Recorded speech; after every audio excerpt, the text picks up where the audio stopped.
Retornando com esse frente a frente de hoje, nós estamos conversando com o vereador Cláudio Prates, o mais votado de Montes Claros, sobre a administração. Terminamos o bloco passado conversando sobre a administração do prefeito Rui Muniz. Ô Cláudio, você acha então que o que falta mesmo é planejamento? Que é um problema que já vem de outros prefeitos. É verdade. Planejamento. E uma outra coisa, Jorge, que eu ouvia de forma muito distante, quando você entra para a política, você descobre que tem uma palavrinha mágica chamada vontade política, que é esse querer, essa determinação de falar assim, aonde que vai ser meu foco da minha administração, o que eu vou transformar, qual o legado, né? A gente está falando tanto de legado de Copa, qual o legado que eu vou deixar. Então a gente percebe, quando se compara, todo mundo compara quando termina a administração, qual o legado, o que deixou, quais as obras, o que melhorou no trânsito, o que melhorou na infraestrutura da cidade, da saúde. E a gente percebe que falta esse compromisso, né? E esse compromisso, eu acredito que ele só acontece quando você ouve, você partilha com as pessoas, ouve a opinião dos outros. É o que eu acho que é um dos grandes males, de não saber ouvir e de não planejar. Você acha que o Rui não sabe ouvir, não? Essa, pelo menos, é a minha opinião. Às vezes saber ouvir, ele sabe, é uma pessoa inteligente, mas uma coisa é saber ouvir, outra coisa é colocar em prática as opiniões dos demais. Essa é a minha posição. Eu penso que a administração, ela peca ao idealizar muito e realizar pouco, né? E mas o prefeito reúne com os vereadores? Tem reunido? Ele reúne com os vereadores, obviamente, da base. Né? Só da base? Só da base. E nesse caso, o que a gente cobra é que o vereador da base geralmente só sabe puxar saco. O que a gente percebe é o seguinte, que existe o jogo de interesses, né? Infelizmente, existe o jogo de interesses, e é isso que a gente defende, Jorge. Quando eu defendo o legislativo, você sabe que eu sou professor também de direito constitucional, e sempre falei para meus alunos que uma das regras mais sagradas da Constituição está no artigo 2º da Constituição, que fala sobre a independência dos poderes, que eles são harmônicos, o Poder Judiciário, Legislativo e o Poder Executivo são harmônicos e independentes. E essa independência que eu penso que ainda falta muito na política de Montes Claros, essa independência... Mas não é na política, na Montes Claros não, na política nacional. Assim não, é de forma geral, né? Existe essa promiscuidade. Nunca um Congresso Nacional esteve tão com o governo como atualmente. A base aliada é praticamente quase que o Congresso inteiro. Você tem razão. Agora tem um fato que em então, Montes Claros... o problema é nacional. Em Montes Claros eu percebo que existe uma dificuldade da população de diferenciar Câmara Municipal de Prefeitura. E um dos problemas sérios, Jorge, você não vai acreditar, é o fato da Câmara Municipal, eu acho isso... Você junto lá do prédio da prefeitura. No mesmo prédio. Se você for visitar algumas cidades pequenas, a população daquelas municípios ele tem muito mais percepção da independência dos poderes do que em Montes Claros, porque são prédios distintos. As pessoas viram para mim e falam assim, Cláudio, como é que está na prefeitura?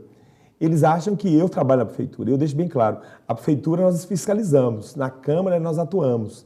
Então, hoje você sabe que nós estamos em projeto de construção de novo prédio, e eu acho que isso vai ser algo muito positivo, essa separação, você ter um espaço próprio e vai dar à população essa compreensão de que os poderes são distintos e que o papel da Câmara, além de legislar, é sobretudo fiscalizar o Executivo. Isso eu percebo que aqui em Montes Claros, até para os vereadores, para alguns, tem essa dificuldade de compreender de que eles não têm que obedecer ao prefeito. Eles têm que ter uma relação harmônica, mas o papel deles é representar a população, não a prefeitura.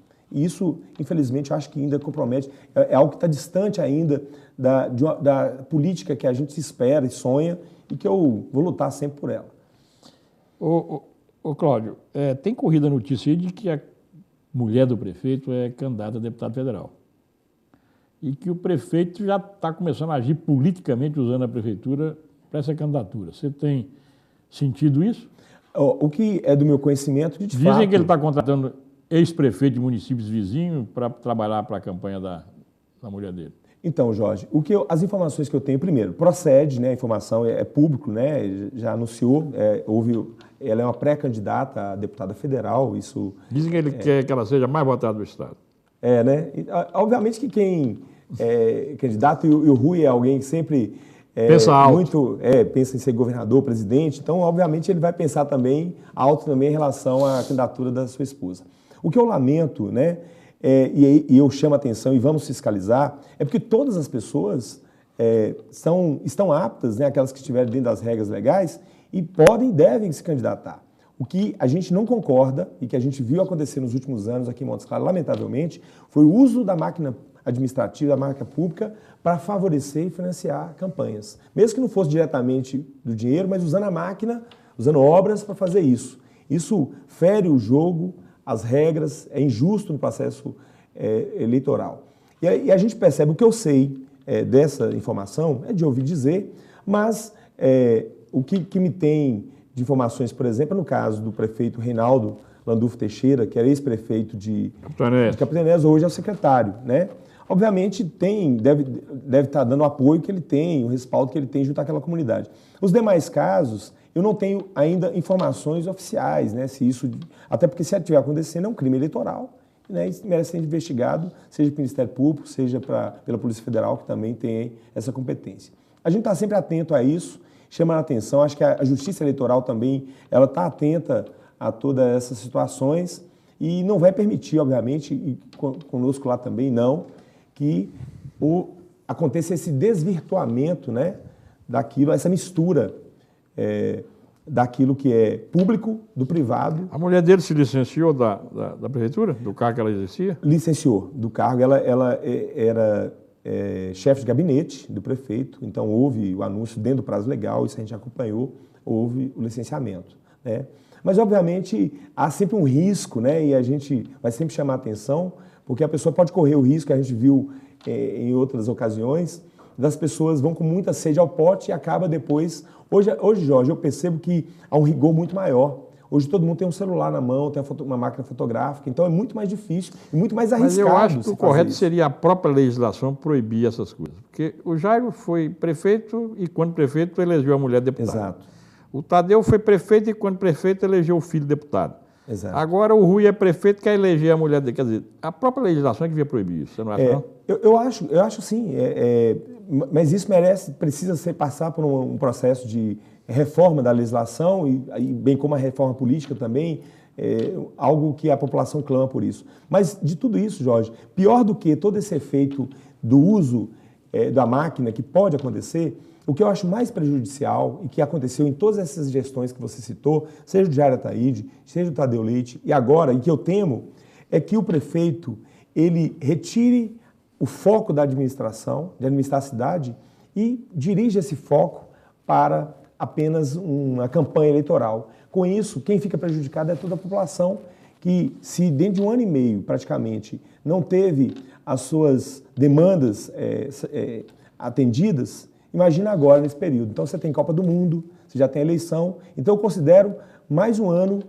comprometido dessa administração e que, lamentavelmente, sobra muito para nós, porque a gente torce para o melhor. Eu não torço absolutamente, eles acham que a oposição está torcendo para o pior. De jeito nenhum.